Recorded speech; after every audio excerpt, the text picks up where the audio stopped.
Probably besides Gasol and Nurkic, did everyone else practice? Yep. Yep. Was Hassan able to? He went through a full practice, no restrictions. That was good to see, right? Yeah. How do you look? How's he moving? He's moving fine. No ill effects, so it was kind of what we thought we'd, having yesterday, and then, he's had a good amount of time. When you think about the start of the season and being on the road, I mean, obviously that's going to be a big challenge, but are there some things that you think could help as building team chemistry as far as that goes? You mean after Denver? Yeah, when you're starting on the road so much. Oh. Sorry. The road is always challenging. A lot of times when we win games, that helps chemistry. I don't know. It's I think it's still early in the process. But yeah, guys are with each other more. They're able to go out to dinner more. So hopefully that does have some good effects. I'd still rather be at home though.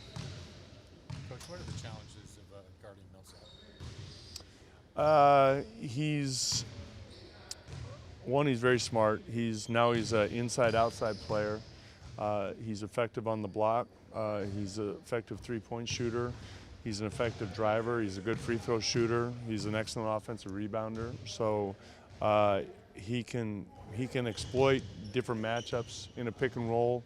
He may pop, he may roll. So he's just his ability to do different things, score in different ways. Many of the guys who you had guard him last year are gone now. How do you think Zach matches up with that?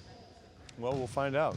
Yeah, it's we've got a lot of different guys that'll probably be matched up with him over time, whether it's Zach or Anthony or Scal. At times we had Ennis guard him last year in the playoffs, so it probably depend on who the other big is out there with him. But it's a challenge, no question. Mario, maybe some too. Mario, yeah. Zach came in here and joked with all of us that, we never see Denver. It's a bummer you start with a team you don't play anymore, or you don't see very often. What does that say just about this team's mentality and looseness heading into the season opener? Well, I think everybody realized after a long 7-game series and then playing twice in the preseason, there's a lot of familiarity. The one thing that's different is that we've got a lot of new faces and they have a lot of the same faces, so it's probably for them even more so. So what's your view of the Nuggets this season? I know, like you said, they brought most of it back. They added Grant.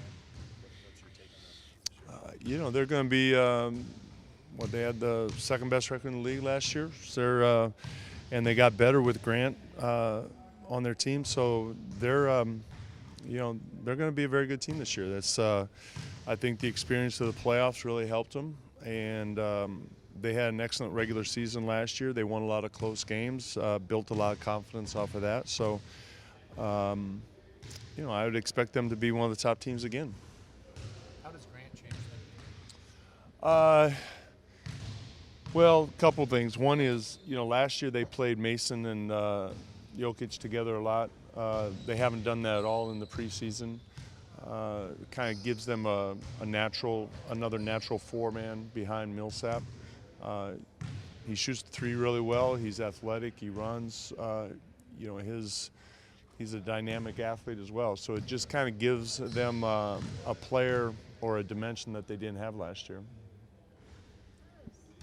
I know you might not want to talk too much about your rotation, but how does having Gasol out to start the season change maybe the thoughts you have in terms of how your rotation could look?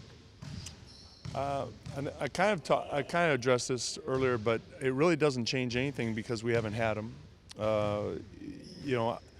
If we thought that he was going to be here, and the more of a question is like when he comes back and when he's available, how does that change things? But we've been here in September, all of October, so it really, not having Pau doesn't change things much for right now because it was pretty obvious we weren't going to have him going into the first game. You mean that Skal is probably going to get some more minutes than maybe that Skal might get some more minutes? Scal's had a really good preseason. He has how we rotate the bigs is going to be. It might change from night to night, whether it's Hassan, Zach, Mario, Anthony, Scal. different guys offer different things. But Scal's played well, and he's had a good preseason. Coach, you've been in the league quite a long time, and you realize that players like Zion don't come along very often. It was just announced that he's going to miss 6 to 8 weeks of knee surgery. Kind of your reaction to that and what it means to the league. Well, you never want any athlete to have surgery. Obviously he has a very promising career, and I don't. He kind of caught me off guard with that, but you just hate for any player. I mean, you look at Gordon Hayward when he went down, and different players earlier in their career, but he's got a lot of time to bounce back. I don't know how serious it is, but it's disappointing for him and the franchise, no question.